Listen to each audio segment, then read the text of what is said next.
Alrighty, ladies and gentlemen, I am Richard. This is my channel.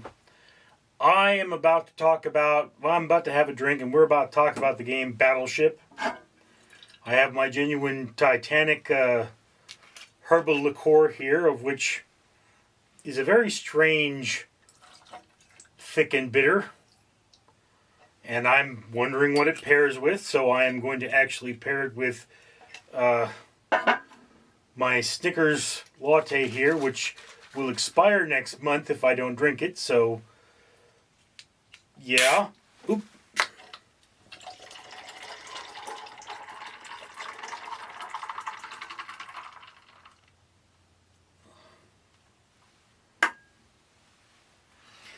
That did not come out as well as I thought it would.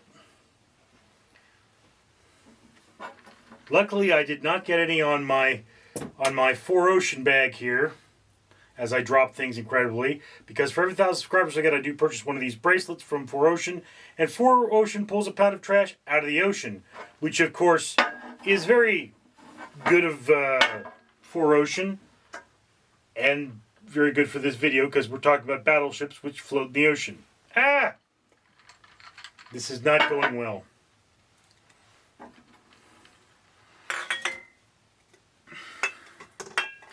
Incidentally, I am also wearing my genuine Ryan McBeth Department of the Boat People shirt from Bunker Branding. Do you know a boat person? Do people perhaps call you Popeye for reasons other than uncontrollable rage brought on by canned leafy vegetables? Well, then you need a Department of the Boat People t-shirt from Bunker Branding. Get yours today. Yeah, just Ryan is a good dude. I mean, he's a YouTuber. If you search him on Ryan McBeth, I'll try to remember to put a link in the description. He talks a lot about the military, and one of the jokes is he doesn't know anything about the Navy, hence the Department of the Boat People t-shirt. So I bought one of these to support him.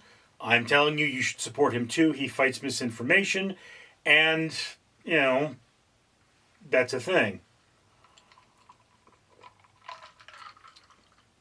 And in fact, that works pretty well. In fact, the reason I watched Battleship is because I bought this shirt. I now have a naval-themed thing, and I don't normally wear t-shirts, so I want to use this as much as possible. And when I watched the film Battleship, which was on my watch list for a very long time, I began thinking about where we got the game Battleship. Battleship, if you don't know, is a game where you have two-player boards that are in sort of an L shape. You can't see the other's board, and you fire by calling out numbers on the grid. And, you know, when you call out that number, you either get a hit, meaning you struck a target, an enemy battleship, or you get a miss, which, you know, would be marked by a red or a white peg. And this game came about because of actual tactics with battleships.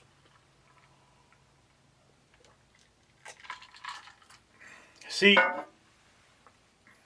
about the time of the American Civil War, breech-loading weaponry became a thing. In fact, I do believe the American government used some breech cannons in the Civil War.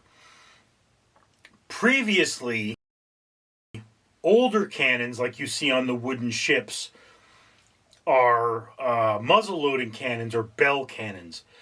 They would be called bell cannons because the early cannons, which were normally made of brass, were actually made by bell makers, and they resemble upturned bells. They were very short things. And with a muzzle-loading cannon, the cannon's length is limited by the amount you can draw it back and bring in a ramrod to load it. Now, back in the days of the wooden ships, you'll notice that they had cannon decks with all kinds of cannons.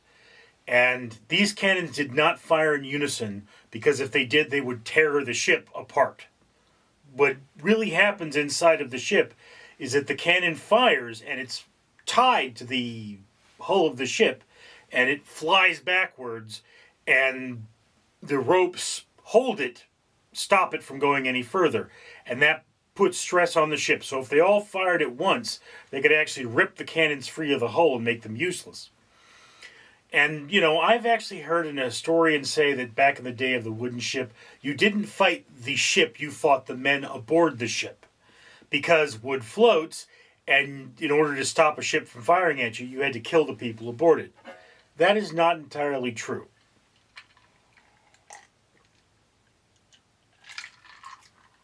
It is not entirely true because I do recall the Battle of the Monitor and the Merrimack. The Merrimack sunk, I think, 3 Union vessels with a minimal amount of fire.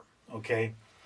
Now, if you remember from history, the Battle of the Monitor and the Merrimack was the first ironclad on ironclad naval battle in history. It changed the nature of naval warfare.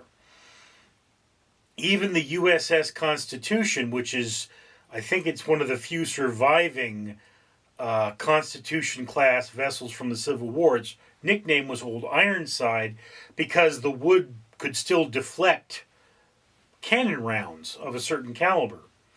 But when the Monitor and the Merrimack fought, they blasted at each other until the crew stopped. I think it was the crew of the Monitor simply stopped firing because they weren't doing any damage. All right? This told the world that naval guns had to get bigger. They had to get bigger in order to pierce the hulls of ironclad vessels.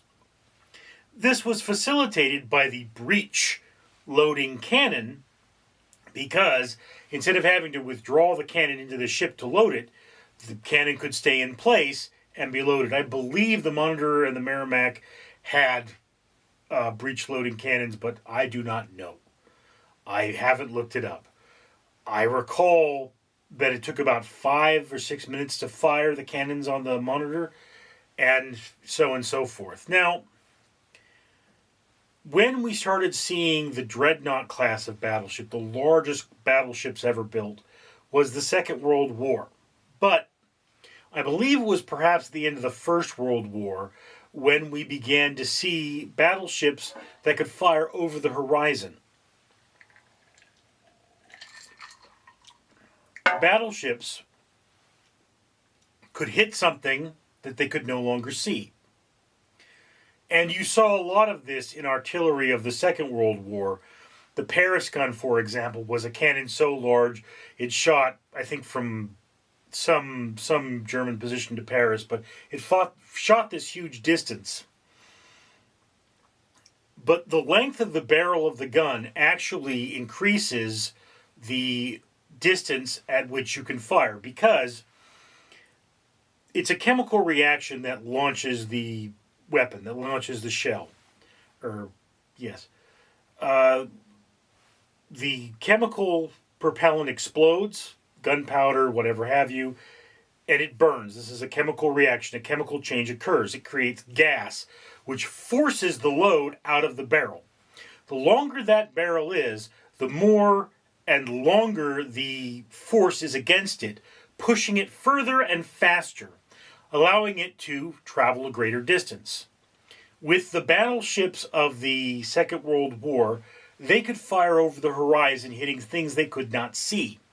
In order for us to see what was out there, we started using aircraft, which was the birth of the aircraft carrier. In fact, the first aircraft were launched from battleships by placing boards over the guns and allowing the biplanes to roll off of them. So that was a thing. I believe there are actually battleships that have small runways for biplanes for that reason.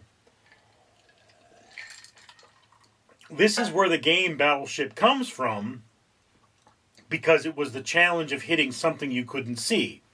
In the game Battleship, however, you're not dealing with a moving target, so it is not very accurate to combat. But what happens with battleships is that we then had, I believe it was the Kingfisher was one of the early American aircraft, might not have been American, that was sent over the horizon to see the enemy.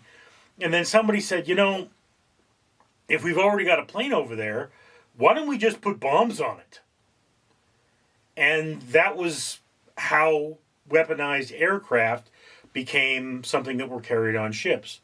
And in fact, one of the interesting things about aircraft. I mean, when you hit it with cannons, you generally strike it above the water line, which will damage the enemy craft, but it won't sink it necessarily.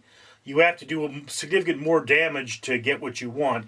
One of the things that I've heard said is that what you want is to angle your cannons higher so that the shells have a steeper level of descent and are more likely to pierce deeper into the vessel. However, a torpedo can be launched from an aircraft. It strikes below the water line, so when it strikes, it opens a hole that's already letting water into the ship. Now, these ships, of course, are made of iron, so they sink. Metals sink. That is one of those things about the difference between wood and metal ship combat. But that was the thing about the game Battleship, is it came from that principle of striking something over the horizon. Anyway, so I couldn't include all that information in my review of the film Battleship because it would be too lengthy. But so I decided to place this here on another channel, and I hope you learned something. If you'd like me to look up more, let me know in the comments below. I'm Richard. Oogog, Ergonog. Daniel Ducky say YouTube gods need long outro so I can tell you comment, like, and subscribe so that this channel can pull trash out of ocean by buying matrices from For Ocean. Also, links to new video now appear. Comment, like, and subscribe, or be cursed by Ugatha. Daniel Ducky approves.